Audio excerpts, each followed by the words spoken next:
ओम नमः शिवाय। आइए, मिथुन लग्न या मिथुन राशि आपकी है तो आपके लिए मासिक राशिफल लेकर के उपस्थित हैं, जो आज से लेकर के ही प्रभावी है और ये सूर्य के गोचर तक रहेगा, अर्थात 16 सितंबर तक मान सकते हैं, लेकिन छोड़ते हैं कि सिर्फ अगस्त माह का ही लेके चलते हैं। तो अगस्त माह का मासिक राशिफल लेकर के रहेंगे। इसमें आप अंत तक बने रहेंगे। सभी एक एक भावों के लेकर के चर्चा करेंगे और बहुत सवेरे ही बना रहे हैं, क्योंकि हमारी ये शत्रु राशि भी है। शत्रु राशि अभी नींद में है, इसलिए जल्दी से बना रहे हैं, वो सुनने ना पाएँ, तो ध्यान दीजिएगा। काफ़ी कुछ प्रैक्टिकल भी है।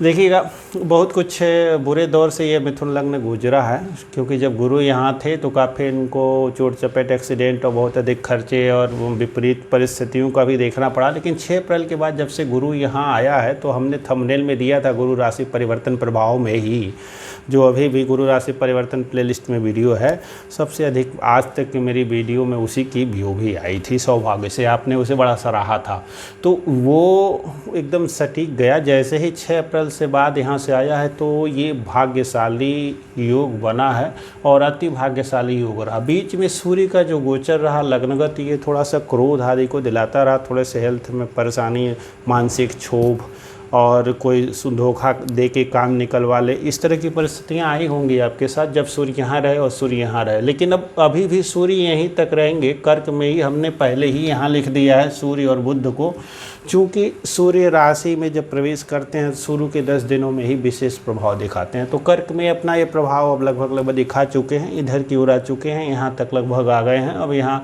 17 तारीख को इनका गोचर इसमें हो जाएगा, है तो 15 दिन, लेकिन मुख्य प्रभाव इनका अभी इधर हो चुका।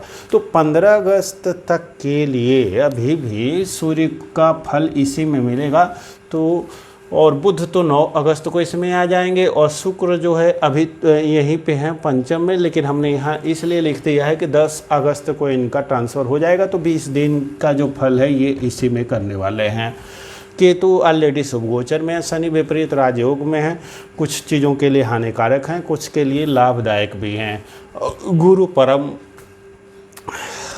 परम सौभाग्यदायक योग बना करके अपने सर्वोत्तम शुभ भाव में गोचर कर रहे हैं, जिसका लाभ मिल रहा है। चंद्रमा हर 2.5 दिन पर अपनी राशि बदलते हैं, तो आज यहाँ है, 2.5 दिन के बाद राहु के साथ रहेंगी, ये व्ययकारी स्थिति रहेगी, ठीक नहीं रहेगा। पुनः यहाँ आ जाएंगे, सुख देंगे, हर कामों में सफलता मिलेगी, यहाँ आएंगे जय दिलाएंगे, और पुनः जब यहाँ आएंगे तो पुनः भी हर कामों में विजय दिलाएंगे, यहाँ के सुख दिलाएंगे, यहाँ के अनिष्ट फल दिलाते हैं, यहाँ भी कामों में विघ्न दिलाते हैं, रोग आदि हो सकते हैं, यहाँ करके सर्व सिद्धिदायक योग बनाते हैं। यहाँ तो सर्वोत्तम है ही।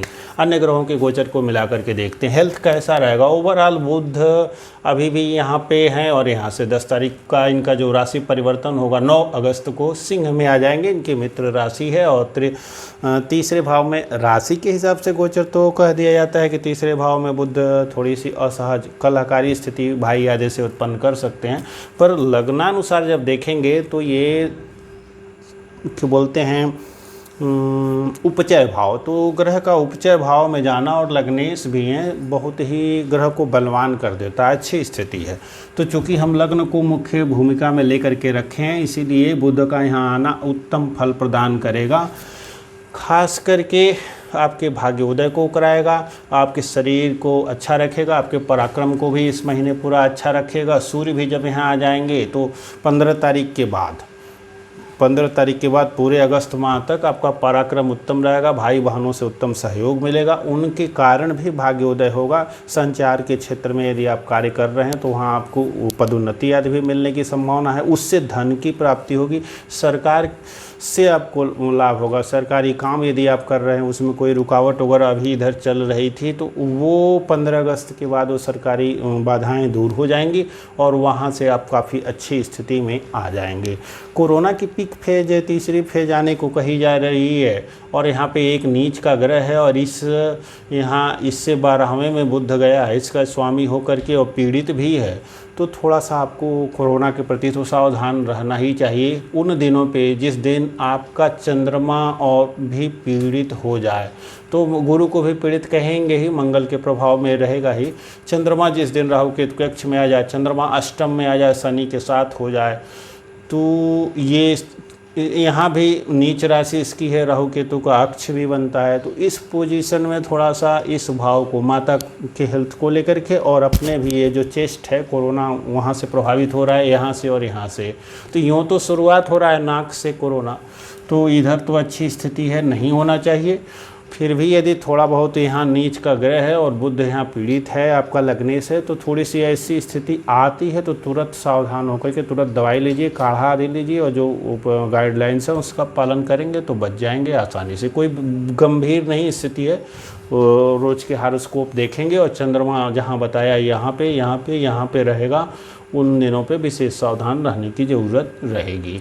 ये शुक्र यहाँ नीच है तो कुछ दिनों पे नीच भंग राजयोग भी बन जाएगा, और केंद्र में है तो और बहुत दिक्कत नहीं रहेगी। और उसके बाद से कुछ दिन और बाद जब बुध यहाँ आ जाएंगे माह के अंत में, तो नीच भंग राजयोग भी बन जाएगा, और वो बड़ा उत्तम होगा भूमि भवन वाहन के लिए। आपका रोग निवृत्ति भी हो जाएगी, कफ हाथी के संबंध में जो रोग थे माता से लाभ होगा। नई ज़मीन आदि खरीदना चाहते हैं अथवा मकान का काम कराना चाहते हैं, पहले से प्लान में है अभी नहीं कराना चाहते हैं, तो वो अच्छा योग होगा। वाहन खरीदना चाहते हैं तो उसके लिए अच्छे योग होंगे। शिक्षा रुकी हुई है वो भी पूरी होने की योग रहेगी। विवाह आदि के संबंध में पुरुष जातक हैं तो बातचीत करेंगे, विवाह होने की संभावना रहेगी। महिला जातिकाओं के लिए भी गुरु अच्छी पोजीशन में है तो विवाह के संबंध में भी बातचीत करेंगे तो स्थिति अच्छी बनेगी। माह के अंत में जाकर के जब बुध का राशि परिवर्तन होगा और बुध पुनः यहाँ से यहाँ पर आ जाएंगे माह के अंत में, तब नीच भंग राज। तो वैसे इसका नीचत्व भंग एक और भी पोजीशन में होता है। शुक्र का गुरु चंद्रमा से केंद्र में हो, तो चंद्रमा जब यहाँ आएंगे तो चंद्रमा से गुरु केंद्र में हो जाएगा। चंद्रमा जब यहाँ आ जाएंगे तो भी शुक्र का निचत्व भंग हो जाएगा। चंद्रमा जब यहाँ आएंगे तो भी इस शुक्र का निचत्व भंग होगा, चंद्रमा से गुरु केंद्र में हो जाएंगे। चंद्रमा जब यहीं होगा तो गजकेसरी चंद्रमा यहाँ भी हो जाएंगे तो भी कुछ शुभता इस शुक्र में आएगी और वो और ही उत्तम फल प्रदान करेंगे। और संतान के संबंध में प्रयासरत हैं, गुरु बड़ा उत्तम स्थिति में है और शनि की अपनी मित्र दृष्टि भी है। थोड़ी सी संतान और बहुत बड़े निवेश की बाधा आ सकती है पर गुरु संभाल लेंगे, तो थोड़ा सा प्रयास करेंगे, दवा आदि करेंगे।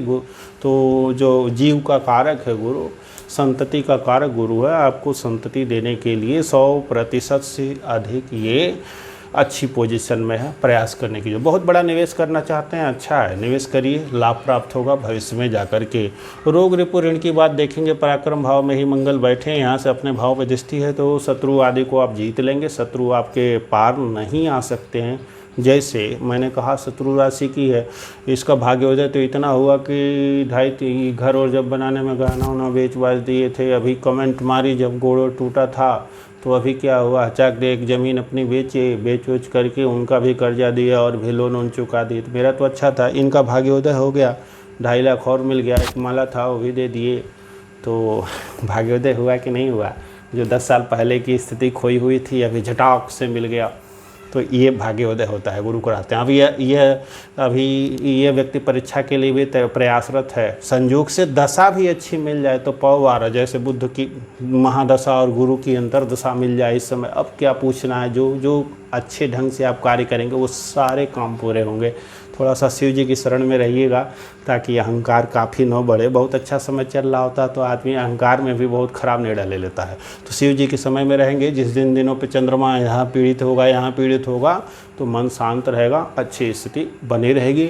बुध है, लग्नेश आपके बनते हैं, इसलिए आप क्या करेंगे कि भगवान नारायण की उपासना करेंगे, बुध अच्छा रहेगा, मति अच्छी रहेगी। और क्षणे रुष्ठा क्षणे तुष्टा कहा जाता है, बुध राजकुमार हैं। तो सत्संगत का सबसे अधिक प्रभाव जो पड़ता है ना, सत्संगत और कुसंगत का, ये बुध ग्रह पे ही पड़ता है, बहुत जल्दी दूसरे में आ जाता है। इसलिए आपको सत्संगत करने की सलाह दी जाती है, अवश्य कीजिएगा। वैसे इधर आपका बुरा नहीं होगा जब तक गुरु यहीं हैं और काफ़ी बलवान है। गुरु बकरी होकर के जब अष्टम में आएंगे पुनः आपकी विपत्ति प्रारंभ होगी। तो अभी इधर जो भाग्योदय है उसका खूब लाभ ले लीजिए। अब चलते हैं विवाह के लिए, बड़ी अच्छी स्थिति, यात्राओं में लाभ होगा, धार्मिक यात्राएं भी होंगी, उसका भी लाभ प्राप्त होगा। और विवाह आदि के लिए प्रयास करेंगे, सफलता प्राप्त होगी। यहाँ विपरीत राजयोग बना हुआ है, बीमा आदि का धन प्राप्त होगा। पिता के लिए अच्छा नहीं है, यद्यपि अपनी राशि में है, थोड़ा बलवान भी है, फिर भी पिता के लिए अच्छा नहीं है। लेकिन संभाल लेंगे ना, गुरु यहाँ है, संभाल लेंगे, बहुत दिक्कत नहीं है। यदि पिता पहले से बीमार हैं, वृद्ध हैं, तो निश्चित तौर पे ये खतरे की घंटी ये शनि यहाँ से भी करते रहेंगे। इसको कंटक भी बोलते हैं ना, मिथुन राशि है तो अष्टम स्थान ढैया भी बोल देते हैं, तो निश्चित तौर पे ये प्रभाव करेगी। इसके लिए नहीं करेगी, इसके लिए बहुत नहीं करेगी, नौकरी आदि के लिए प्रभावित कर सकती है। और यहाँ से ये धन हानि का योग जो है बनाएगी, और यहाँ से ये राहु खर्चा आदि खूब कराने की पोजीशन में रहेगा, तो सावधान रहने की जरूरत रहेगी। वाहन चलाते रहेंगे तो जब जिस शुक्र का जो थोड़ा सा सावधानी पूर्वक वाहन चलाने की जरूरत रहेगी, शुक्र नीच का रहेगा, अष्टम द्वादश ये सक्रिय है, तो वाहन जैसे पास लेते समय ठीक ठाक रहिए और शिव जी को प्रसन्न करते रहिए, दुर्गा जी की आराधना करिए ताकि शुक्र अच्छी पोजीशन में रहे, वरना वाहन चलाते समय परेशानी में आप पड़ सकते हैं। ये और ये देख रहे हैं इस कारण। अब चलते हैं, पिता के लिए चर्चा हुई, जो भाग्योदय अति हो रहा है, खूब कोई दिक्कत ही नहीं है। यहाँ से सम्मान पदोन्नति आदि के लिए प्रयास कर रहे हैं, तो गुरु का अच्छी पोजीशन में है, गुरु इस समय बलवान भी है, पर मंगल की यहाँ से दृष्टि भी पड़ रही है, शनि की दृष्टि पड़ रही है, बाधाएं रहेंगी, सावधान रहने की ज़रूरत है। बात से झगड़ा वगड़ा मत कीजिएगा तो ठीक रहेगा। अब शुक्र की दृष्टि पड़ेगी तो उससे तो लाभ प्राप्त होगा ही, तो नौकरी आदि जाने की खतरा आपको नहीं है, बल्कि पदोन्नति ही होगी, पदोन्नति होगी थोड़ी सी बाधा के साथ। तो शनिदेव को खुश रखे रहिएगा। ओम शं शनैश्वराय नमः, ओम परां प्रीं प्रं शनैश्वराय नमः। शनिवार को पीपल का ऊपर दक्षिणा जो करना होता है, दीपक जलाना होता है, जितना पार लगे उतना करते रहिए। मैं तो शिव जी के शरण में रहता हूँ और बाकी मंत्रों का जप कर लेता हूँ, पर्याप्त है। आप जो पार लगे करेंगे, अधिकस्य अधिकम शुभम। अब चलते हैं लाभ भाव की स्थिति, खूब लाभ होगा। यहाँ देखिए लाभ है, मित्र राशि में है, अशुभ का स्वामी अशुभ भाव में, खूब लाभ होगा, छप्पड़ फाड़ के लाभ होगा, क्योंकि यहाँ से भाग्य का भी साथ है, तो प्रयास करते रहेंगे, लाभ आपको प्राप्त होता रहेगा। विदेश यात्रा में थोड़ी सी कष्टकारी स्थिति है, अर्थात हो भी सकती है, करेंगे लेकिन सावधान रहिएगा और खर्चे पर विशेष सावधान रहिएगा। तो ये रहा मिथुन राशि और मिथुन लग्न का विशेष करके राशिफल। और ध्यान रखिएगा कि ये सामान्य आधार पर होता है, दशाएं अंतर दशाएं अति महत्वपूर्ण स्थान रखती हैं, उसके लिए नंबर दिया है, आप संपर्क कर सकते हैं। और डिस्क्रिप्शन में बहुत सारी वीडियो की लिंक दी हुई है, उसे देख करके लाभ ले सकते हैं और अपने संशय को भी भंग कर सकते हैं। ओम नमः शिवाय। चैनल को सब्सक्राइब और वीडियो को लाइक कर दें।